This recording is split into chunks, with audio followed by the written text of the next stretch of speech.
This is your man. Yes. Look at the screen. That's mine.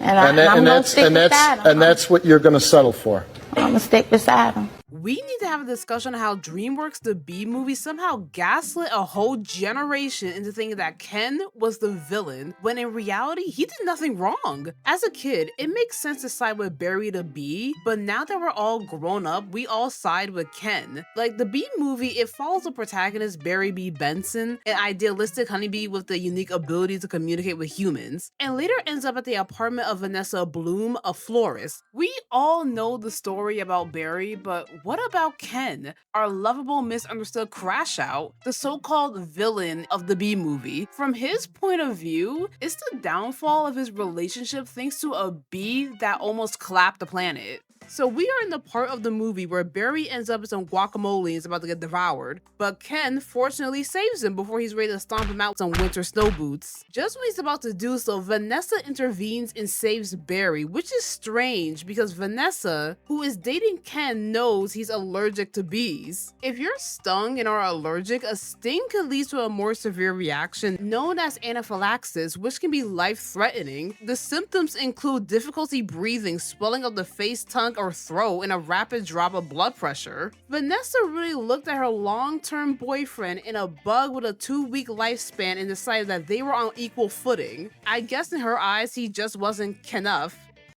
Oh, brother, this guy stinks! I'm sorry, that was a bad joke. I'll show myself out. Wait, now that I think about it, what is the average lifespan of a bee?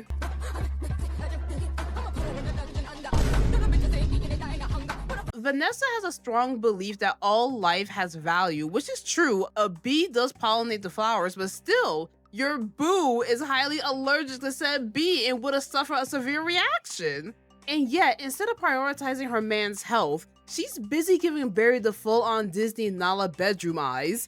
Either she's into bestiality, aka zoophilia, or Ken isn't putting her head through the ceiling. She then gets upset at Ken for attempting to murder Barry and kicks him out. Fair enough, it's her apartment, her rules, but the reasoning behind it, that's what really fries my brain. Fast forward, and Ken drops by the flower shop only to find the same bee hanging around like he's part of the friend group. Except this isn't just any regular bee, it's a talking bee. Ken reacts the way any sane human being would. Meanwhile, Vanessa acts like chatting it up with an insect is just another Tuesday. Not only does the bee talk, but apparently Vanessa wants to help him sue the human race. Do you know you have 30 minutes? Are you kidding me? 30, yes. As in all of humanity? Why am I in it? What did I do to be caught in the crossfire? Like, a genuine question. How do you even sue the entire human race? Do you go continent to continent, or does every single human being on the planet get served and have to appear in court? I'm really trying to figure this out. Not to mention, if Vanessa is suing all humans on Earth, wouldn't this be considered misanthropy? Then she goes a step further and cancels yogurt night for a bee. A bee! I know for a fact that Ken is probably spiraling in his head that he just got cucked by a bee of all species, and his girlfriend most likely doesn't value him compared to a bee. All Ken wanted to do was have a cute, fun yogurt night. Was that too much to ask? Why is yogurt night so difficult? Next thing you know, we're in an actual courtroom and a swarm of bees is somehow suing the entire human race. But what's even more foul, Vanessa is sitting at the lawyer's table like she passed the bar exam overnight. And she's not just there, she's decked out in black and yellow, perfectly color coordinated with her new babe Barry. I see you, Nessa. There's no logical reason unless something's really going on between her and Barry. Ain't no way you ride this hard for a bee unless it's deeper than pollen, if you catch my drift. At this point, Vanessa is the reddest of red flags, helping a literal bug sue your entire species. Unacceptable! I'm honestly shocked there wasn't a human mob outside her apartment with torches chanting,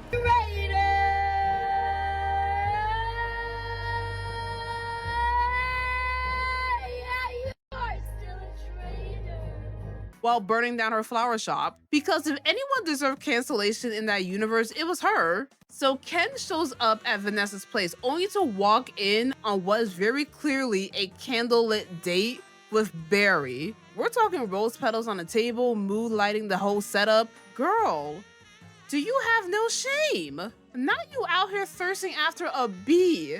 A bee that's been staying at her crib and batting lashes in the courtroom for the last couple of days. You're really trying to get him to pollinate your kitty cat, huh? Like, Vanessa, if you're gonna cheat and lie, at least be more subtle about it. From the second Vanessa locked eyes with Barry, she's been giving him the full Nala sultry gaze treatment. You can practically hear Elton John queuing up in the background, but Ken wasn't born yesterday and connects the dots instantly. Barry is not only rizzing his girl, but stealing her as well. Talk about adding insult to injury. Ken is not letting any of this slide, so when he and Barry end up alone in the bathroom, it turns into full-on 1v1 brawl. Barry's nimble, darting around like an insect-sized Mayweather, while Ken keeps missing every swing. He crashes into the shower curtain furious until inspiration strikes. Bees hate water. With a smirk, he grabs the shower head and blasts Barry, finally knocking the little menace into a toilet. Well. A royal flush. Barry then miraculously learns how to surf on a nail file, and I'm not gonna lie, he was aura farming the shit out of Ken and smacks toilet water onto his face. There is no worse feeling in the world than toilet water touching any part of your body, and it's cold too. Ugh. Just as Ken's about to land the finishing blow, here comes the traitor, Vanessa, swooping in to save her precious bee. Once again, she chooses Barry over Ken, despite knowing her boyfriend is deathly allergic to bees. And let's not forget, Barry has a lifespan of what, a couple of weeks? Not months, not years, weeks. How do you throw away a whole human Giga Chad like Ken for an insect with an expiration date shorter than a carton of milk? And if I were Ken, I'd be questioning reality itself, wondering if he's having a manic episode, or has he finally cracked? Which makes me question how we even advanced this far into the movie that we're in court and a bee is suing the human race, and everyone is taking this in stride like this is normal. Vanessa, babe, did you forget you're dating him? Because what you say next is straight up baffling. You look Ken dead in the eye and claim that Barry is, and he happens to be the nicest bee I've met in a long time.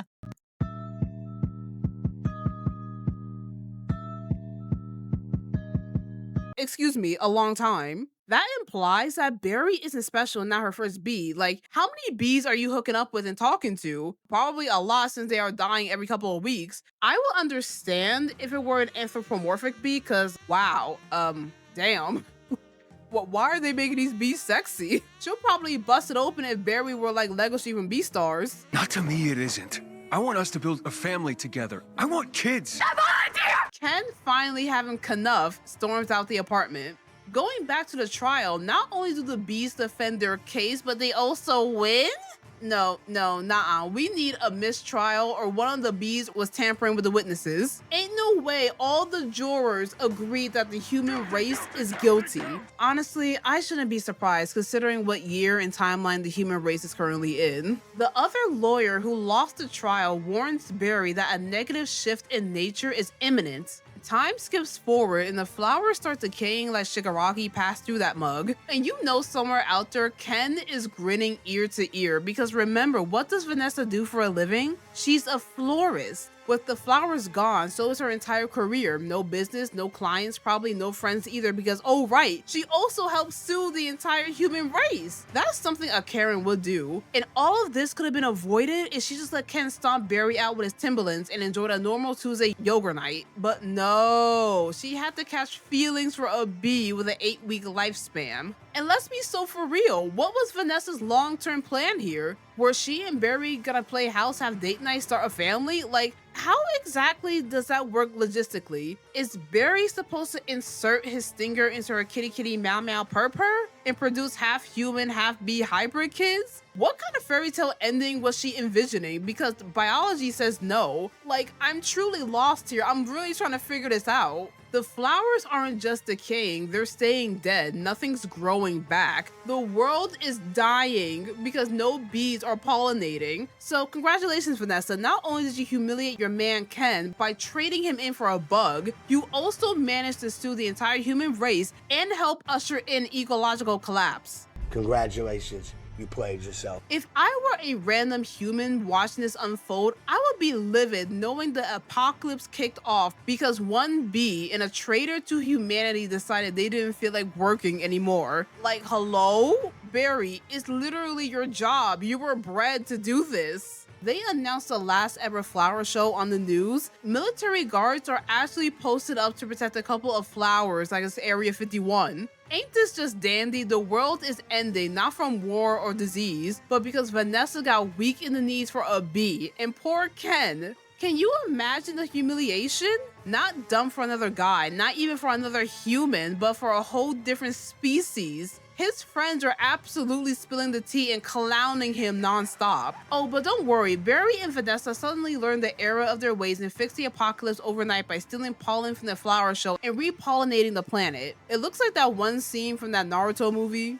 By sundown, everything's fine again? Vanessa's shop is booming and apparently no one cares that she was 2 seconds away from dooming humanity. Accountability? Never heard of her. Vanessa just smiles, shrugs, and goes back to arranging roses like she didn't almost end civilization. Meanwhile, Ken passes by the shop and sees it all. Vanessa thriving, her store full again, and Barry the insect who ruined his life, made him question his own sanity, sued the human race, and nearly clapped the planet is still buzzing around like he owns the place, and yet he's the one who gets the girl?